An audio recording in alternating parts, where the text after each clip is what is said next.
क्या आप भारत के लिए 14 फरवरी के ब्लैक डे के बारे में जानते हैं? 14 फरवरी 2019 को भारत ने हाल के इतिहास में अपने सबसे घातक आतंकवादी हमलों में से एक देखा, जब भारतीय सुरक्षाकर्मियों को ले जा रहे वाहनों के एक काफिले को जम्मू के पुलवामा जिले में एक आत्मघाती हमलावर ने निशाना बनाया था। कश्मीर इस हमले में केंद्रीय रिजर्व पुलिस बल CRPF के 40 जवान शहीद हो गए और कई अन्य घायल हो गए, जिससे यह दशकों में भारतीय बलों पर सबसे घातक हमलों में से एक बन गया। इस घटना ने न केवल देश को अंदर तक झकझोर दिया, बल्कि भारत और पाकिस्तान के बीच तनाव भी बढ़ गया, जिससे एक महत्वपूर्ण सैन्य गतिरोध पैदा हो गया। पुलवामा हमला जम्मू श्रीनगर राष्ट्रीय राजमार्ग पर तब हुआ जब 2500 से अधिक CRPF जवानों को लेकर 78 वाहनों का काफिला जम्मू से श्रीनगर जा रहा था। स्थानीय समयानुसार अपराह्न लगभग 3:15 बजे विस्फोटकों से लदी कार चला रहे एक आत्मघाती हमलावर ने काफिले की एक बस में टक्कर मार दी, जिससे एक बड़ा विस्फोट हुआ। विस्फोट इतना तीव्र था कि इसके परिणाम स्वरूप 40 CRPF कर्मियों की मौत हो गई और काफिले के वाहनों को काफी नुकसान हुआ। हमले की जिम्मेदारी पाकिस्तान स्थित आतंकवादी समूह जैश-ए-मोहम्मद JEM ने ली थी, एक प्रतिबंधित आतंकवादी संगठन जो भारत विरोधी गतिविधियों के लिए जाना जाता है।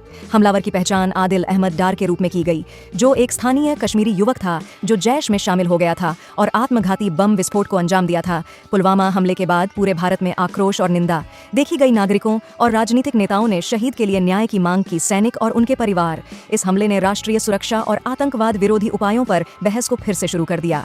कई लोगों ने ऐसी घटनाओं को रोकने में खुफिया जानकारी एकत्र करने और सीमा सुरक्षा की प्रभावशीलता पर सवाल उठाया। पुलवामा हमले के जवाब में भारत ने पाकिस्तान को जवाबदेह ठहराते हुए उसके खिलाफ एक राजनयिक और रणनीतिक हमला शुरू किया।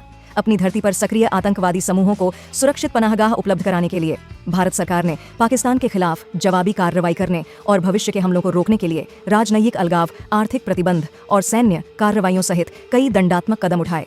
पुलवामा के बाद भारत द्वारा की गई सबसे महत्वपूर्ण कार्रवाइयों में से एक जैश-ए-मोहम्मद के प्रशिक्षण पर हवाई हमला था। पाकिस्तान के बालाकोट में कैंप 26 फरवरी 2019 को भारतीय वायुसेना के लड़ाकू विमानों ने बालाकोट शिविर पर सटीक हवाई हमले किए, जिसमें भारत ने आतंकवादी बुनियादी ढांचे और प्रशिक्षण सुविधाओं का दावा किया था। हवाई हमलों को भारत सरकार द्वारा एक साहसिक और निर्णायक कदम के रूप में सराहा गया, जो सीमा पार आतंकवाद के खिलाफ अधिक आक्रामक रुख की ओर बदलाव का संकेत है। बालाकोट हवाई हमले ने भारत और पाकिस्तान के बीच तनाव को अभूतपूर्व स्तर तक बढ़ा दिया, जिससे दोनों परमाणु सशस्त्र पड़ोसियों के बीच सैन्य गतिरोध पैदा हो गया। पाकिस्तान ने हवाई हमलों का जवाब भारतीय हवाई क्षेत्र में हवाई घुसपैठ करके और भारतीय लड़ाकू विमानों के साथ हवाई लड़ाई में उलझा कर दिया।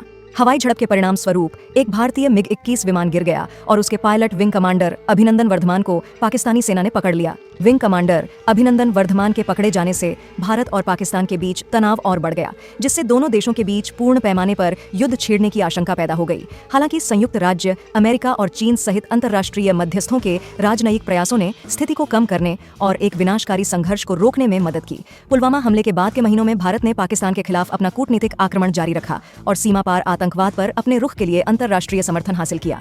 भारत सरकार ने वैश्विक मंच पर पाकिस्तान को अलग थलग करने और आतंकवाद के वित्त पोषण और समर्थन से निपटने के लिए खड़े कदम उठाने के अपने प्रयास भी तेज कर दिए हैं। कूटनीतिक और सैन्य प्रतिक्रियाओं के बावजूद पुलवामा हमला भारत के सामने विशेष रूप से जम्मू और कश्मीर के अस्थिर क्षेत्र में आतंकवाद के लगातार खतरे की गंभीर याद दिलाता है।